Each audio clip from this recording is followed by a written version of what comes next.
Olá, como vai? Eu sou Mônica Grayle. Bem-vindos à ONU News. Esse que vai ser talvez o nosso último programa aqui do estúdio antes do debate geral da Assembleia Geral da ONU começar em 23 de setembro. E nesse programa especial a gente vai contar para você o que vai acontecer nessa Assembleia, que é única. É a oitava ou a 80ª sessão, eu tenho que dizer, a 80ª sessão da Assembleia Geral, porque a ONU faz 80 anos, são 8 décadas de história. E eu estou aqui no estúdio com os meus colegas, Felipe de Carvalho. Tudo bem, Felipe? Tudo bem, Mônica, obrigado. E Afonso Vilas Boas. Tudo Olá, bem, Mônica. Afonso? Tudo bem, obrigado. E nós vamos conversar exatamente sobre isso. E antes de eu perguntar ao Afonso qual é a impressão dele dessa 80ª sessão da Assembleia Geral, vamos dar uma olhadinha num vídeo que a gente separou. A Ana está ali na técnica com os nossos colegas da ONU News para mostrar como a Assembleia Geral fica nessa época do ano. Gente, a época mais importante, a época mais produtiva, talvez, com certeza a época em que a gente recebe todos esses líderes internacionais, não é, gente? Casa fica cheia, né, Mônica? A casa fica cheia. E aí, nós estávamos conversando com a comissária da cidade de Nova York, não é, Felipe? Que falava pra gente que a cidade também está preparada, né? Exato. A gente já está nesse clima de Assembleia Geral, mostrando os bastidores, a preparação. Essa conversa foi super interessante, está disponível lá na nossa página. Ela explicou o esquema de segurança, né, que é montado, todos os detalhes, quantos policiais na cidade são mobilizados para esse encontro que reúne líderes, né, de mais de 190 países, então é um esquema de segurança bem forte e ela deu ali todos os detalhes de como é que a cidade se prepara, as ruas que são fechadas. Então é bem interessante saber também esse bastidor, né? E tem que garantir realmente a questão da segurança, não é? Porque são chefes de Estado e governo e milhares de pessoas que vêm para Nova York. Mas eu queria começar, então, agora essa parte das impressões dessa 80ª sessão com você, Afonso, porque é a sua primeira Assembleia Geral aqui em Nova York. Sim, estou muito entusiasmado.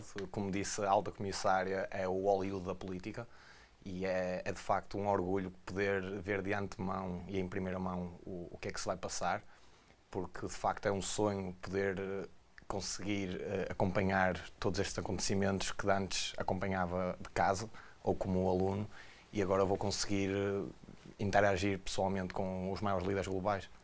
Afonso, e muita gente na sua geração, ou até muitas pessoas também de outras gerações, se perguntam, 80 anos, e aí, a ONU é ainda importante? Qual é a sua resposta? É um marco muito importante porque eu acredito que aqui nas Nações Unidas tentamos sempre encontrar os desafios como problemas que tentamos solucionar com soluções.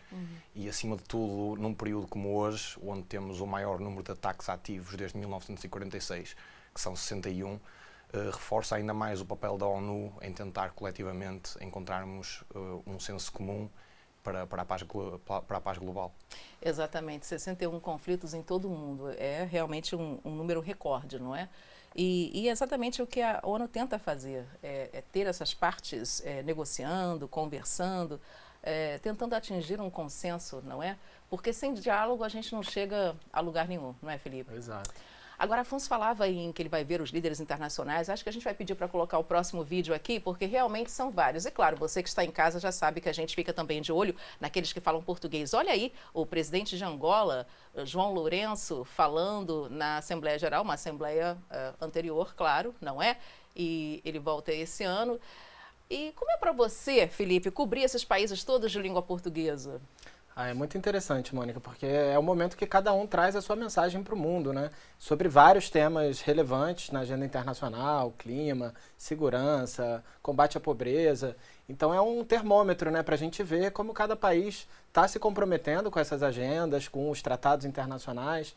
É quase como também um momento de prestação de contas, né? Que eles não só fazem discursos e promessas, mas também se referem a promessas anteriores, né? E o que está sendo feito a nível de cada país. Então é ótimo para a gente ter um panorama, assim, e também entender como é que esses líderes estão contribuindo com as pautas da ONU, né? E agora a gente vê ali no telão o presidente Lula do Brasil. O Brasil, inclusive, é o primeiro país a falar, né, a discursar, né?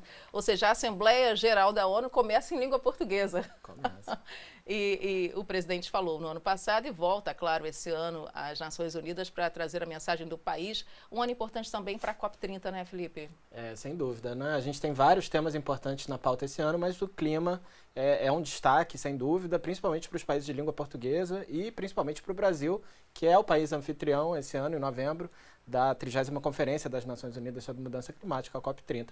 Então, no dia 24, tem um encontro super importante aqui dentro, que é a Cúpula do Clima. Aham. E por que é tão importante? Porque esse ano, especificamente 2025, é o ano que todos os países que assinaram o Acordo de Paris, em 2015, são 196 países, eles têm que apresentar novos planos climáticos. Só que até agora, só 31 países apresentaram. Então ainda faltam vários países. E o dia 24, essa Cúpula do Clima, que vai ter, já tem mais de 80 países confirmados, a maioria representado por chefes de Estado ou de governo, é a oportunidade ideal para os países que ainda não apresentaram esses planos apresentarem. E é esses planos que vão determinar os cortes, né, na emissão de gases que estão causando o efeito estufa, o aquecimento global. Então, para o sucesso da COP30, é muito importante esses compromissos que cada país vai assumir, e a gente espera que no dia 24, né, novos compromissos surjam e a gente possa também compartilhar com nossos ouvintes, nossos leitores, todos os detalhes em tempo real desses compromissos que vão ser feitos. Né? E eu queria depois também pedir a Anne e aos nossos colegas ali na TV ONU para voltar com o clipe dos chefes de Estado e Governo, porque tem o presidente de Portugal, de quem a gente vai falar daqui a pouquinho. E também, Felipe, isso que você acabou de falar, a gente vai não só acompanhar todos esses eventos, mas, claro, a gente também vai ter um blog na nossa página, onde a gente vai reunir e colocar ali todas as vozes em língua portuguesa. E daqui a pouco, então, a gente mostra o presidente Marcelo Rebelo de Sousa, que também sempre tão gentil de conversar conosco aqui na ONU News. Você que acompanha sabe que ele já nos deu várias entrevistas e esse ano também a gente vai tentar, claro, trazer para você todas essas informações de perto. Afonso, falando ainda sobre essa questão da importância da ONU em 80 anos depois da sua criação, mas também na promoção do diálogo. Hoje o mundo está polarizado, não é? Isso o próprio secretário-geral já falou, apelando inclusive para que houvesse mais diálogo. Você acha que esse diálogo dentro das Nações Unidas, ele é fácil de ser absorvido também fora?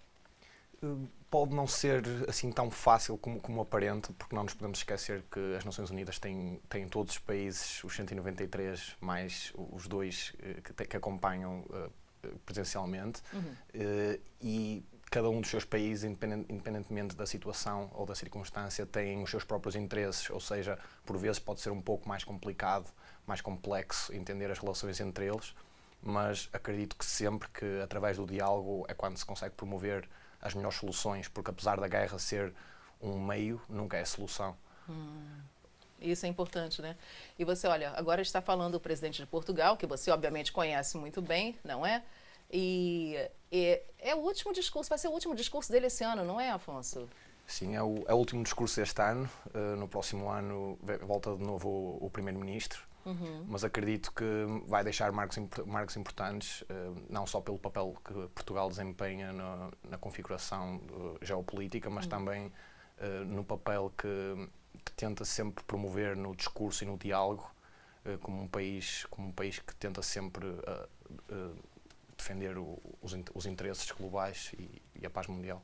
E também isso que ele tem falado, não só esse diálogo com a questão do compromisso, óbvio, comissões de paz, que Portugal sempre está muito ativo nessa área, mas também com a economia azul, né, Felipe? Que é o que você falava, Sim, né? sem dúvida. Obviamente um dos países também de grande importância na COP30, né? Porque todos esses países de língua portuguesa, tão interessante, né? Eles têm saída para o mar, não é? Então, a gente sabe a importância de manter esse ecossistema e manter o meio ambiente de maneira saudável e sustentável para todos. E tem alguns especialistas, Mônica, com quem a gente conversou, que inclusive chamam os oceanos de Amazônia Azul. E que a COP30 vai ser uma oportunidade de fazer uma discussão da Amazônia Verde junto com a Amazônia Azul, pela importância que os oceanos têm na regulação do clima do planeta. Né? E junto com a Amazônia Azul também veio, obviamente, a economia azul, né, onde Portugal também se destaca, os nossos países também. Então, enfim, eu acho que é como a presidente da Assembleia Geral falou, Annalena Baerbock, é uma Assembleia Geral totalmente diferente das que já ocorreram e aconteceram, não é? E olha ela agora aí. Gente, ela é a quinta mulher em 80 anos a presidir a Assembleia Geral, é a primeira europeia e é também a ex-ministra das Relações Exteriores da Alemanha. Ela chegou ao governo depois que o seu partido teve Partido Verde, da Annalena Baerbock, na Alemanha, teve uma votação bastante expressiva. E a história dela também se mistura um pouco com a história do partido, porque ela nasceu no mesmo ano que o partido foi fundado. Enfim, e ela traz um discurso de união, né, Felipe? O lema da presidente Annalena Baerbock é melhor juntos do que separados, não é verdade? Sem dúvida. E eu acho que é um marco também a gente ter novamente uma mulher na liderança da casa, né? Em 80 anos é muito pouco ter apenas 5 mulheres. Eu tive a oportunidade incrível de conversar com a última mulher que presidiu, né, a Assembleia Geral, a Maria Fernanda Espinosa, que teve uma liderança incrível entre 2018 e 2019, com várias pautas difíceis que ela teve que liderar. E ela contando, né, como é que é o trabalho nos bastidores, né, que tem que ter, né, muita capacidade de negociação. Né, e ela também desejou para a Annalena, claro, todo o sucesso, disse que ela tem todas as condições de fazer uma presidência excelente e que é um momento que a ONU está se repensando, se reinventando e que nada melhor do que ter uma mulher, uma renovação desse tipo, desse nível, né, de gênero também, de mais inclusão de gênero na liderança, nos papéis de liderança dentro da ONU. E a presidente Baerbock estava falando exatamente sobre isso, que, claro, as reflexões existem, não é? E como a gente ouviu aqui com o nosso colega Afonso, existe um número recorde de conflitos hoje, e ela perguntava exatamente isso. É motivo de celebração, mas nós também temos muitas guerras acontecendo e tanta coisa, o mundo polarizado, mas ela dizia, sem a ONU seria bem pior. E é verdade que a gente realmente, quando a gente fala em diálogo, não é? Sem a ONU seria pior, o mundo estaria pior, isso a gente sabe. Mas eu quero também lembrar que a gente está falando de vários encontros, o Felipe falou do dia 24, mas na realidade esses eventos já começam no dia 22 com o encontro de alto nível sobre o 80º aniversário das Nações Unidas, depois a gente fala de SDG, não é verdade, Felipe? Tem uma conferência, não é? Sobre a Palestina e a solução de 2 estados, né? Exatamente. E depois outros eventos que vão acontecendo, é a semana inteira de eventos, claro. E logo no começo a gente falava aqui com o Afonso, a gente vai ter o presidente Marcelo Rebelo de Souza e o presidente Lula do Brasil falando na primeira parte dos debates, que é na parte da manhã, não é? E à tarde vem 2 países de língua portuguesa na segunda-feira, não é, Felipe? Angola, que a gente já falou, e claro, o país do Eleutério Gavan, que está aqui nos assistindo também, o Eleutério da nossa equipe, Moçambique, não é? E é isso, gente. Eu acho que é um momento importante, vale a pena ficar ligado na ONU News. E não só na nossa página, claro, aqui no YouTube, mas também em outros canais, né, Felipe? Sim, todos os nossos canais vão estar recheados de conteúdo de primeira mão para todos que nos acompanham. Né? Nosso site com o blog, trazendo todos os detalhes, o YouTube com todas as entrevistas, discursos, o X com as notícias mais quentes, né? Que a gente for reunindo ali ao longo dos dias e dos eventos, dos vários temas que vão estar aqui na casa. Então, não percam as nossas páginas, acompanhem, para não perder nenhum detalhe dessa Assembleia Geral que vai ser histórica. Então, muito obrigada, Felipe de Carvalho, nosso colega aqui na ONU News, Afonso Vilas Boas, nosso colega também, você que está em casa, Ana Paula Loureiro na técnica, com toda a equipe da TV ONU que nos acompanha aqui durante todo o ano, e claro, Inês Ricardo, que está em Lisboa, também na nossa equipe, e Eleutério Gavan, que está em Nova York. Então, para todos vocês, uma boa 80ª sessão da Assembleia Geral, e a gente se vê então em outubro. Até lá!